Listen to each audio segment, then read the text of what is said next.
Беше задържан Благо, каза, че лъже, но никой не се поинтересува от това. Прокуратурата не го извика, за да каже коя е истината, защото не се интересува от истината. Интересува се човекът да стои там.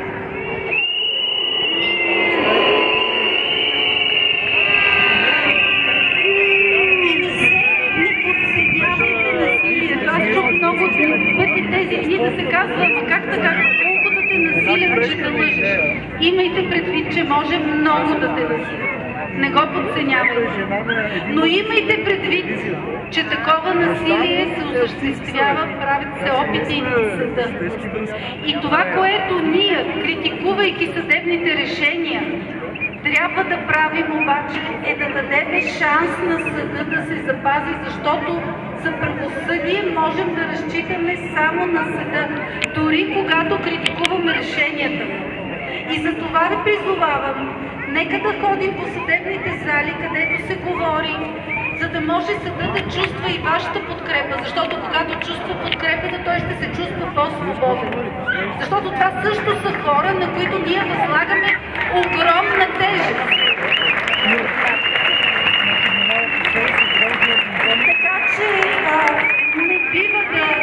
не бива да отричаме това място, където аз смятам, че ние ще постигнем справедливост.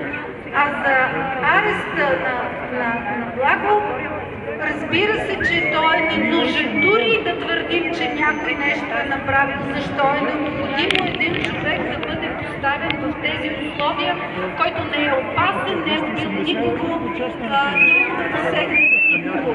И то на базата на показанията, както казах, на един, който лъже, и на една госпожа, която се оказа, че за 12 години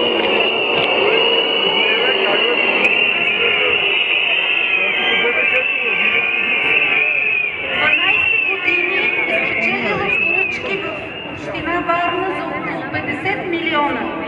И когато спира да ги печели, изведнъж се оказва, че това е защото са искали за да ги корумпират.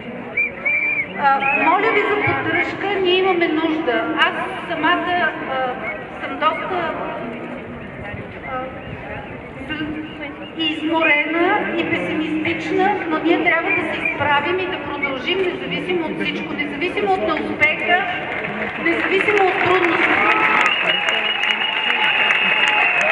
Така че, моля ви за подкрепа, за доверие и аз смятам, че всичко ще си дойде на мястото. Щом сме тук, в този вид, и аз трябва да говоря на такива места, от което изпятвам, вярвам, че ще стане.